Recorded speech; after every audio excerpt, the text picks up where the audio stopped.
प्यारे बच्चों, सुप्रभात। आज हम पढ़ेंगे कविता घर की याद, जिसके कवि हैं श्री भवानी प्रसाद मिश्र। कवि सन 1942 में जब भारत छोड़ो आंदोलन चल रहा था, उसमें इन्होंने प्रत्यक्ष रूप से भाग लिया था और जिसके कारण इन्हें जेल हो गई थी। और जेल में रहते हुए भी इनको अपने परिवार की बहुत याद आ रही है। वर्षा हो रही है और कवि का मन भावुक हो उठता है। वह अपने परिवार को याद करता है और क्या कहता है, आज पानी गिर रहा है, बहुत पानी गिर रहा है। कि आज बहुत अधिक वर्षा हो रही है, खूब पानी बरस रहा है। रात भर गिरता रहा है, प्राण मन गिरता रहा है। कि रात भर पानी गिरता रहा है और मेरे मन में अपने घर की याद आ रही है। या कवि कह सकते हैं कि अर्थात मुझे अपने घर की याद आ रही है। बहुत पानी गिर रहा है, घर नजर में तिर रहा है। कि बहुत बारिश होने के कारण कवि की आंखों में अपने घर का दृश्य नजर आ रहा है, क्योंकि वह घर से अब बहुत दूर है। घर की मुझसे दूर है जो घर, खुशी का पूर है जो। कि अब वह घर से काफी दूर है, जहाँ जिस घर में कवि को बहुत अधिक खुशियां मिलती थी, जो घर खुशियों का भंडार होता था, वह आज उस घर से दूर रहकर अपने घर परिवार को याद कर रहा है।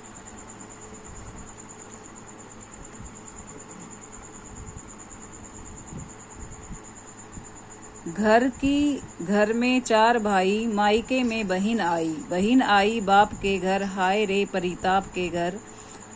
घर में सब जुड़े हैं, सब की इतने कब जुड़े हैं। चार भाई चार बहिने, बुझा भाई प्यार बहिने। मायका होता है माता पिता का घर, परिताप होता है दुख, जुड़ना मतलब एकत्रित होना। तो इसमें कवि क्या कहना चाहता है, याद कर रहा है कि उसके घर में चार भाई है और आज उसकी जो विवाहिता बहन है वो भी अपने माता पिता के घर आई है। बहन आई बाप के घर, हाय रे परिताप के घर। जैसे ही वो अपने घर आई है, अपने माता पिता के घर आई है, तो उसे इस दुख का पता चला घर आकर कि उसका भाई जेल में है। घर में सब जुड़े हैं, सब की इतने कब जुड़े हैं। चार भाई चार बहिने, बुझा भाई प्यार बहिने। उनके घर में सब एक साथ इकट्ठे रहते थे और अब सारे इकट्ठे नहीं हैं, क्योंकि कवि जेल में हैं। चार भाई चार बहिने और बुझा भाई प्यार बहिने। एक बुझा उसे अब कम दिखाई दे रही है, क्योंकि उसका भाई जेल में होने के कारण वहाँ उपस्थित नहीं है, इसलिए उसकी बहन को भी क्या है, दुख है।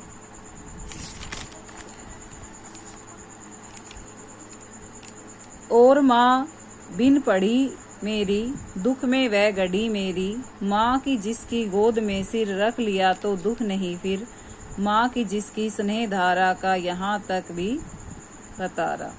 इसमें कवि क्या कहता है कि जेल में उसे अपनी माँ की याद आ रही है और उसकी माँ इतनी पढ़ी लिखी भी नहीं है कि उसका जीवन है वो दुखों से भरा ही हुआ है।